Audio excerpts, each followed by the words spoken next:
Alors, j'ai rencontré le quartier Côte-des-Neiges, euh, riche en culture, grâce en fait à un besoin de mes enfants qui était de fréquenter l'école à Montréal. Je pratiquais la médecine en région pendant une dizaine d'années et l'hôpital général juif et son département de médecine familiale avaient besoin de quelqu'un pour développer son programme, en fait, dans les locaux du CLSC Côte-des-Neiges. Et donc, c'est ainsi que je suis venue, suivant mes enfants et leurs besoins de scolarité, au CLSC de Côte-des-Neiges, où j'ai rencontré l'extraordinaire richesse de... Il y avait à l'époque 155 langues différentes parlées dans la clientèle du CLSC Côte-des-Neiges. Par la suite, je me suis impliquée en obstétrique, donc en suivi de grossesse et accouchement à l'hôpital général juif. Et je me suis, avec une équipe, il y a eu quelques médecins de famille accoucheurs qui se sont joints à moi aussi dans le cadre des soins et de la formation des résidents. Et nous sommes arrivés à une espèce de constat un peu de frustration, dans le sens que nous constations l'isolement et la tristesse de certaines situations que de jeunes mamans dont nous suivions la grossesse, que nous accouchions, aussi que nous aidions à accoucher à l'hôpital général juif, et en fait, les difficultés qu'elles vivaient.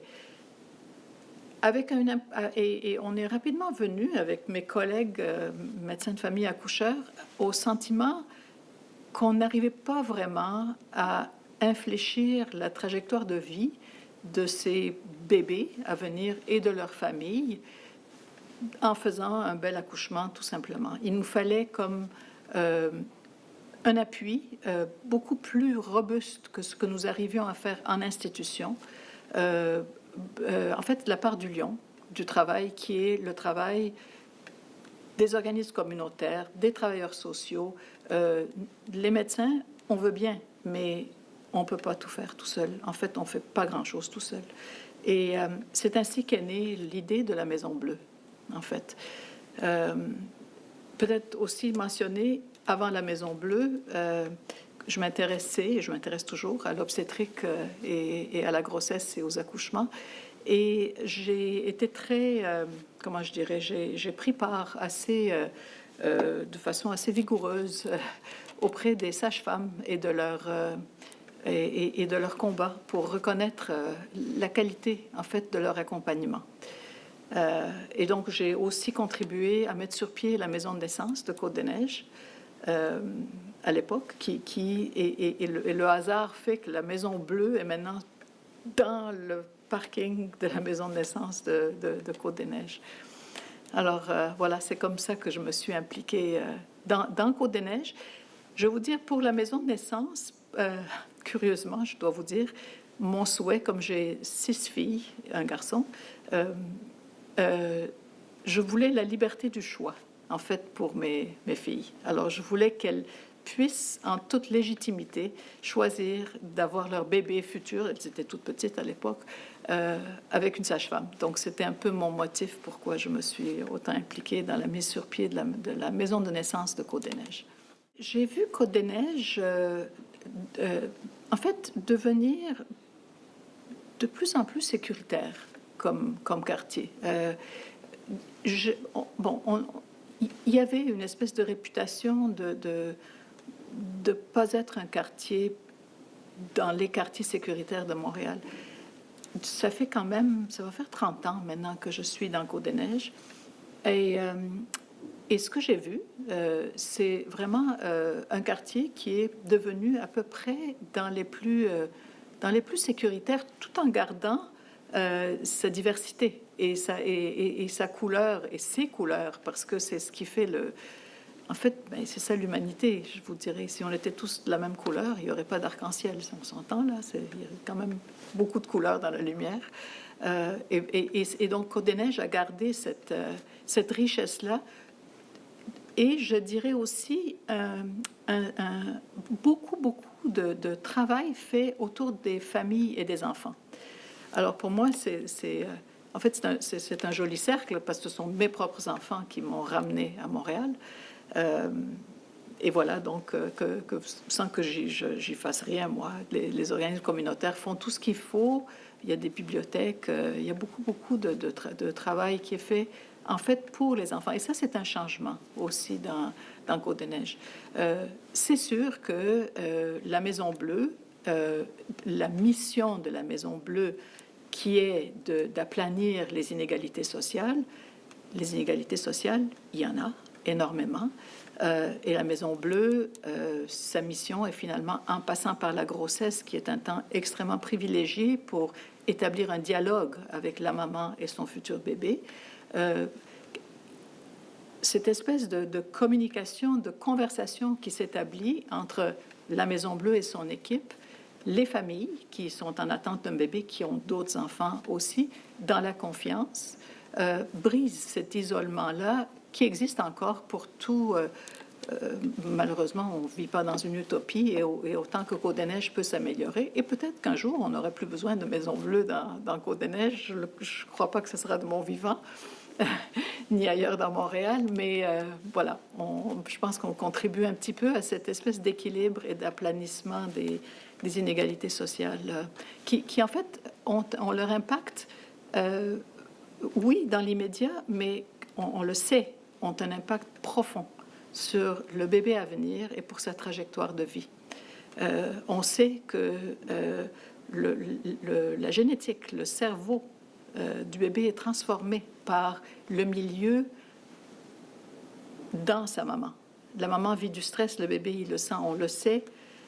On le sait du verglas, par exemple. Les bébés qui sont issus, qui ont été portés par leur maman avaient des problèmes d'apprentissage plus grands que la population générale. Je sais que récemment, il y a de nouveau une étude qui démarre autour des inondations au Québec. Et on se demande qu'est-ce que ces bébés-là... Donc, imaginez si des événements comme ça influencent la biologie du bébé et sa vie. Imaginez qu'est-ce que le fait d'être dans des conditions de grande pauvreté, d'être demandeur d'asile, d'être parfois bébé, fruit de viol, de vivre dans une famille où il n'y a pas beaucoup d'amour, où il y a beaucoup de conflits conjugaux.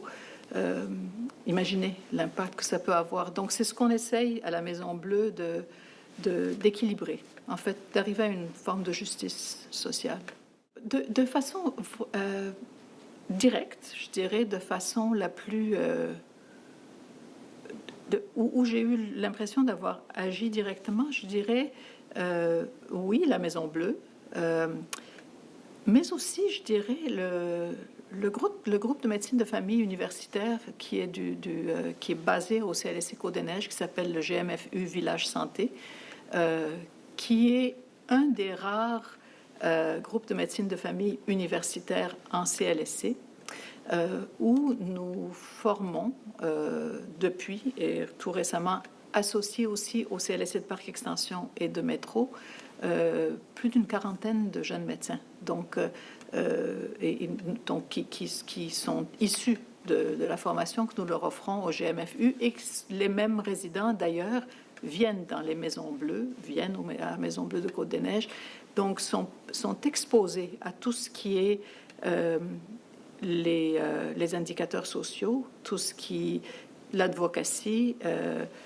Donc ils sont en fait, ils goûtent à ce que c'est qu'ils ne font pas vraiment des grandes leurs 2 ans dans les Maisons Bleues, mais quand même ils sont exposés à la Maison Bleue. Donc je dirais que le GMFU du Village Santé et la Maison Bleue, qui sont associés d'ailleurs, parce que c'est aussi ça, une des choses dont je suis très contente, c'est que les Maisons Bleues, oui, sont physiquement en dehors de l'institution pour pouvoir être un lieu où la population se reconnaît et vient chercher ces services. Mais en même temps, on est resté collé au système de santé publique. Oui, nous avons une OSBL qui a besoin de fonds, dont on fait d'ailleurs notre levée de fonds dans une semaine. Mais tout le monde qui travaille est tout à fait imputable au système de santé publique dont je suis une grande défenderesse. il faut dire. Donc ça, c'est deux choses. La maison de naissance de Côte-des-Neiges, je suis quand même indirectement, parce que c'est vraiment le travail des sages-femmes que j'ai beaucoup appuyé, qui est vraiment aussi un grand bonheur pour moi. Ce que je peux vous dire, c'est que les familles et les mamans oui, et les bébés, beaucoup, qui fréquentent la Maison Bleue, se reconnaissent à la Maison Bleue, reconnaissent la Maison Bleue comme leur Maison Bleue, ont l'impression d'avoir retrouvé une sorte de village. Or, ce village n'est pas d'une seule couleur. C'est un village qui a toutes les couleurs de l'arc-en-ciel aussi. D'abord, nos familles qui viennent, plus l'équipe qui est aussi de toutes les couleurs. Nous avons finalement la rencontre de deux beaux arcs-en-ciel. Et je dirais que c'est peut-être ça qui est l'apport de la Maison Bleue dans Côte-des-Neiges, qui est cette notion. Et quand je parle d'arc-en-ciel, c'est pas les cultures seulement, c'est les classes sociales aussi. C'est que les difficultés ne frappent pas juste la pauvreté, les gens. Il y a aussi nous recevons des fois des familles qui vivent des violences conjugales, qui vivent la toxicomanie aussi parfois, mais qui ne viennent pas d'ailleurs, en fait, qui sont des familles qui sont issues de Montréal aussi directement. Donc, il y a cette notion de diversité, finalement, qui est cristallisée dans la Maison Bleue. Et j'espère que ça a son effet sur la vie citoyenne. Je sais que quand je suis en clinique au CLSC ou à l'hôpital ou ailleurs, quand je dis maintenant Maison Bleue, tout le monde sait de quoi je parle. Et il y a aussi une espèce de changement dans la culture des institutions qui acceptent maintenant, quand l'hôpital sait que la patiente a été suivie à la Maison Bleue, il n'y a plus grande question là. Ah, d'accord, la Maison Bleue s'en occupe, ça va, on n'a pas besoin de mettre d'autres ressources là-dessus. Nous avons la chance d'être appuyés par le ministère de la Santé et par la Fondation Jean Coutu, que nous espérons va continuer à nous appuyer, qui nous a permis donc d'ouvrir une maison dans le parc Extension et une nouvelle Maison Bleue toute récente dans Ville-Saint-Michel. Et juste, en fait, il y a un conseil d'administration à la Maison Bleue dont le souhait est d'ouvrir au Québec 5 Maisons Bleues d'ici à 2020. Alors, on y va bien doucement parce que c'est beaucoup, beaucoup de travail. Alors, je peux raconter aussi quand même en passant que la directrice générale de toutes les Maisons Bleues se trouve à être ma fille, qui a été, je dirais, l'étincelle qui nous a permis de démarrer ça ensemble. Je raconte l'histoire souvent. Elle était jeune adulte. Lorsque je faisais des accouchements, comme je parlais, plutôt frustrée par l'impression de ne pas pouvoir vraiment agir sur la trajectoire des familles. Elle a toujours été complètement en amour avec tout ce qui est bébé. Et elle a d'ailleurs 2 enfants maintenant elle-même. Et à un moment donné, à m'entendre chialer tous les soirs au repas du soir, elle m'a dit, écoute, arrête de chialer, on va faire quelque chose ensemble. Et c'est comme ça que ça a démarré. Alors, donc, elle a pris les rênes de ce projet-là et elle l'a concrétisé.